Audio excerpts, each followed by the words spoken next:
সেই কাৰণে আমি এবাৰ অৰুণোদয়ত এটা বুটাম দিছো যে যাক নালাগে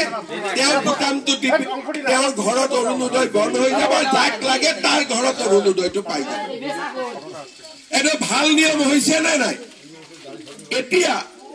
আমি কলো আমাৰ সাংবাদিকসকলে অলপ প্ৰচাৰ কৰিব যে অৰুণোদয় পোৰ্টেলত আমি এটা বুটাম দি দিছো নালাগে বুলি কলে হেঁচা মাৰি দিলে আমি জোৰ কৰি কাকো নিদিওঁ কাৰণ অৰুণোদয় বিচৰা মানুহ বহুত আছে এইফালে কিমানে হাত লাগিছে চাও লাগে নে নাই অৰুণোদয় এতিয়া মই দিবই পৰা নাই এতিয়া মানুহে উল্টাই মোক ধৰি আছে যে অৰুণোদয় কিমান সুবিধা আহিছে আমাকো অৰুণোদয় দিয়ক একফালে কৈ আছে দিয়ক আগত টিভিত কেইগৰাকী মানে কৈ আছে অৰুণোদয় নালাগে নালাগে আৰে নালাগে যদি সোনকালে দি দিয়ক আমি লাগাখিনিক দিব পাৰো ইমান সমস্যা অৰুণোদয় নোপোৱা মানুহে সমষ্টিত গলে ধৰি ধৰে যে আমি পোৱা নাই আপোনালোকে এমএলএ ধৰে না নাই অৰুণোদয় নাপালে ধৰে না নাই ধৰে গতিকে যদি সঁচাকৈ কোনোবাই মানুহৰ ঘৰত চাকৰি বাকৰি হৈছে কাৰণ আমি ল'ৰা ছোৱালীক চাকৰিও দিছো কালি ৫৫০০ যুৱক যুৱতীয়ে চাকৰি পালে মই তেওঁলোকক মিটিঙতে কৈছো যে আপোনালোকৰ ঘৰত যদি অৰুণোদয় আছে আজি গৈ অৰুণোদয়টো এৰি দিব কাৰণ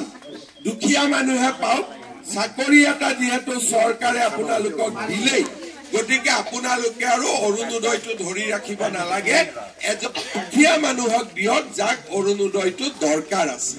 মই ঠিক কৈছো নে নাই আপোনালোকে কওকচোন দুখীয়াজনে পালে বেছি মনটো ভাল লাগিব ধনীজনে হাতত ৰাখাতকৈ মই ধনী বুলি কোৱা নাই অসমত কোনো ধনী নাই কিন্তু অন্তত চাকৰি এটা আছে গতিকে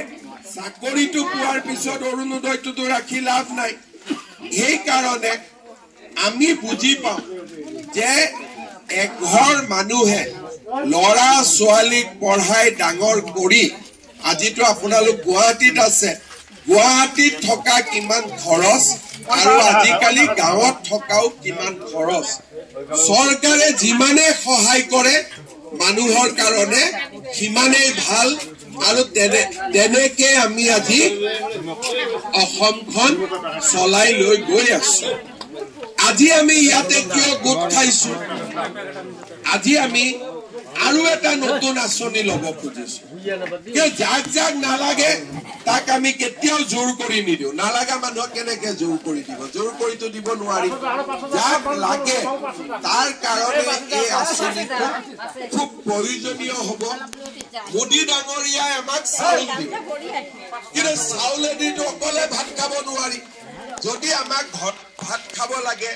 আমাক দালিও লাগিব আমাক নিমখো লাগিব আমাক চেনিও লাগিব আমাক তেলো লাগিব তেতিয়াহে ঘৰখন হ'বগৈ সেই কাৰণে আজি আমি ইয়াতে কৈছো যে আমি আপোনালোকক কম দামত যাৰ যাৰ ঘৰত ৰেচন কাৰ্ড আছে তেওঁলোকক আমি কম দামত 1 কেজি চাউল দিম 1 কেজি চেনি দিম আৰু 1 কেজি দালি দিম চাউলটো 5 কেজি গাইপতি 1 কেজি দালি দিম 1 কেজি চেনি দিম আৰু 1 কেজি নিমখ আমি বজাৰত যি দালি আছে কিছুমান জাগাত 95 টকা কিন্তু ভিতৰুৱা গাঁৱলৈ গৈ এই দাম 100 টকাতকৈ বেছি হৈ যায় গুৱাহাটীত আমি 95 रुपीजত পাওঁ কিন্তু হাফলং ধেমাজি জুনাই তাতে গৈ পাওঁতে দালি দাম 100 টকাতকৈ বেছি হয় এই মাহত আমি আপোনালোকক দালি 69 টকাত 70 টকাতকৈ 1 টকা কম চেনি আমি আপোনালোকক 38 টকা দিম চেনিৰ 55 টকা দাম আপোনালোকক আমি 38 টকাত দিম আৰু নিমখ